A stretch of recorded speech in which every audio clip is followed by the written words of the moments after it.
The Deputy Speaker takes government to task over VAT, jobs, and crime. A leading businessman blasts BCC's cellular service. Banks wary of web shop money. Plus, protesters accuse police of trying to muzzle them. We've got those stories and a whole lot more tonight. I'm Bonnie Toot and NV12 starts now.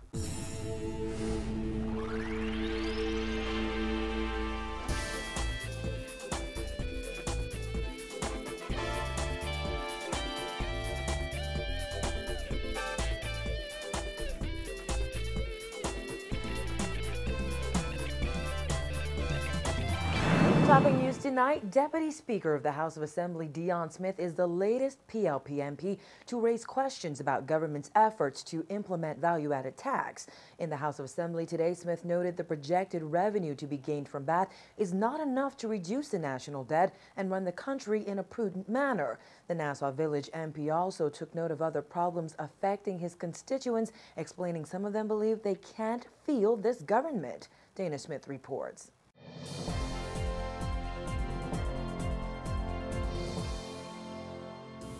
Many persons in my constituency, sir, have said that they can't feel my government. And by extension, they are saying that they can't feel me. This being because, in their view, I have not been taking their plight to this house. But if any of you are listening, are watching, I want to know, can you feel me now? Pedro Josie or Hugo Andros, can you feel me? Or what about Thurman Smith or Derek Roll or even Marco Nottage? Can you feel me now? I feel you, brother. In short, Mr. Speaker, I want more relief for concerns and more jobs for my people in Nassau Village.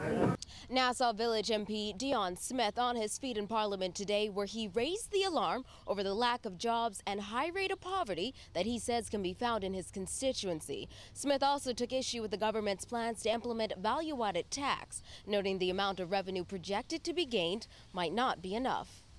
Smith said his constituency does support tax reform in general, but still has some reluctance to VAT. Smith said despite the amount of projected revenue, there will still be a shortfall in what the Christie administration needs to run the government prudently while reducing the deficit. Smith suggested the implementation of an income tax alongside a lower VAT rate could be a better means to garner revenue. Mr. Speaker, what I note from all the presentations on VAT I attended is that after the projected revenue from this tax, there will still be a shortfall in what this country needs to be run prudently while seeking to reduce the national debt. My question then is, sir, what would be the projected revenue from income tax with a very low rate of VAT? Would this projection still show a shortfall? If so, how much? Mr. Speaker, obviously this is a rhetorical question, but what I am getting at is, if it would be more prudent and equitable for us to make those who can pay more, why wouldn't we consider this as an additional tax? The Deputy Speaker of the House of Assembly said the government must be bold and tell those who can't afford to pay more to pay up and assist the government with the effective running of the country. He also said any reduced VAT rate will still not prove beneficial to his constituents because many in the Nassau Village constituency do not have jobs and cannot afford to pay taxes no matter how low the rate. I must emphasize that even the reduced rate of VAT will not make much difference to the Nassau Village constituency. Because we can't pay any taxes, sir, if we don't have any jobs. And Mr. Speaker, it's as simple as that. Smith said his time as MP for Nassau Village has been a transforming experience and a long and painful trek through the darker side of Bahamian poverty and suffering. He said the people of Nassau Village need a government they can feel, and his constituents are telling him they cannot feel the Christie administration because they believe the government does not appreciate the real status of poverty in some areas in Nassau Village. I represent a constituency where unemployment is high as anywhere else in the Commonwealth of the Bahamas. And while on the campaign trail, we made solemn promises to the Bahamian people, including the people of Nassau Village. I took those pronouncements, sir, very seriously, and I have to assume that each member of this House came away from those rallies with the same conviction. While we have created some jobs and opportunities, my constituents feel that we have not done enough. Too many people in the Nassau Village constituency go home to a house with no light, Mr. Speaker. Too many go home to a house with no water or a cupboard with no food. The most hurtful part, Mr. Speaker, is they go home to a house where there are children crying from hunger and they have nothing to eat. This is real talk, Mr. Speaker. This is real life. And this is what is really happening in my constituency. Smith said his constituents want their fair share of the $2 billion budget and their just due of the thousands of jobs being created. He said his constituents are demanding the attention of this government and they will not sit silently in anticipation of relief. Reporting for NB12, I'm Dana Smith.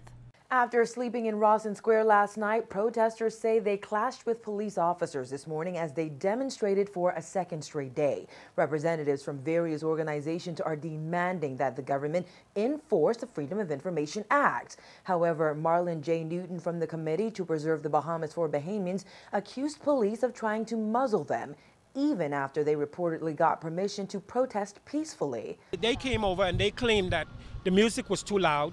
They claimed that we were talking too loud on the mic and that we were disturbing Parliament. How can we disturb the people that were elected to serve us? And they demanded that we shut it down. We have a permit. We have a permit for our music, for our mics and everything. How is our demonstration? How are people going to hear us without our mics? You understand? We want to get the message out there. We want people to come and support us, and they can't. And I'm saying we're being muzzled. I'm saying that our democratic rights are being trampled upon. Newton is now demanding an apology from the Commissioner of Police. He says they will not budge until they get answers from government. Those people in the House of Assembly, the Prime Minister, Right Honorable Prime Minister, they are our servants. They serve us. They serve at our pleasure. And I'm saying to the Commissioner of Police, we want to turn on our mics. We want to demonstrate peacefully. I've obtained permission to do it. And I'm saying we want to carry on with this demonstration peacefully. I'm fighting for people in the inner cities who are hurting. Mothers who are going to bed hungry along with their children. Can't even afford school fees anymore. And I'm saying, and we're demanding accountability, transparency from our Prime Minister and from our members of Parliament. Some of the people in the inner cities are saying that they haven't seen their members of Parliament from the time they've gotten elected. Superintendent Lehman Delaveau called their claims false, telling NB12 at no point did police officers try to muzzle protesters or shut their demonstration down. A leading businessman has argued that BTC will suffer a gut-wrenching annihilation unless newly appointed CEO Leon Williams is able to improve what he called downright awful service. Former president of the Bahamas Chamber of Commerce, Dionisio D'Aguilar, said service levels provided by the company are so bad that it has done a disservice to privatization in the Bahamas. I think the time has come for us as Bahamians to say enough of this now. You can deliver better, and if competition comes in the market, I'm just warning BTC. People will flee to the competition because they're just unhappy with the level of service that they're receiving. So it's a warning. They have 18 months. That's how long it'll take for competition to enter this market. And I hope it comes. I pray that the government goes out there and sells a cell phone license and brings competition in this market. Because only through competition will you get BTC to improve its service. The company is preparing to face competition now that its monopoly on cellular services has ended. D'Aguilar said despite repeated promises of upgrades to its service and products, BTC has been unable to consistently ensure that basic service expectations will be met. We want to make cell phone calls, we want to talk, we want to end the call when we want to, we want to drive anywhere on this 21/7 island and let the call continue. We don't want any more fancy gizmos and, you can turn on your coffee maker at home with your cell phone. We just want to make calls. Okay, that's all we want. We want to make a call anywhere on this island, 21 miles by 7. Is that just so difficult to do? Bentley said on Tuesday officials are aware of dropped calls and noted that CWC will invest $200 million in BTC's network over the next 3 years. A top banking executive has warned that even after government moves to regulate and tax web shops next month, it may be difficult for local banks to handle their money without the Bahamas facing damaging reputational risks. I think the issue of regularization of the web shops is a lot more complex than is really understood by the general public. just by passing legislation is not going to make the problem go away. If you thought local banks would jump to handle web shop proceeds just because government plans to regularize them, think again. Commonwealth Bank President Ian Jennings noted that even after they are regularized, banks can't very well accept proceeds made while web shops were still illegal. You know, the general public was advised that web shop gaming has been illegal. It's only something that seems to have come in question whether it was illegal after the referendum. But then you're now still talking about proceeds from what apparently was illegal moving into bank accounts or where it moves, and technically that becomes laundering. So we're far and away from having resolved the issues. In his 2014-2015 budget communication, Prime Minister Perry Christie confirmed web shops would be taxed and regulated as of July 1st. However, Jennings says it's not that simple for banks, noting there would still be reputational risks that come with dealing with those businesses. Depending on what version of the press or the reports that you believe, either there are millions of dollars in the Bahamas in Bahamian dollars, or there's millions of dollars offshore in foreign currency. Now it depends on which one of those is true, and maybe both are true. But certainly if the money is offshore, then it means that there's already been laundering of some form or fashion. And then we start talking about a reputational risk for the jurisdiction. Jennings says what many people fail to understand is local banks have vitally important relationships with correspondent banks in the U.S. Those foreign banks, he says, are under increasing pressure from their regulators to ensure that the Caribbean banks they do business with meet certain requirements. Which obviously includes money laundering, source of funds information, etc.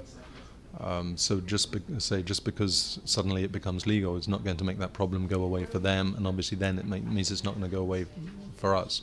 And we have to determine for any customer what their source of funds is, what their asset base is, as whether they're a type of customer that we want to do business with.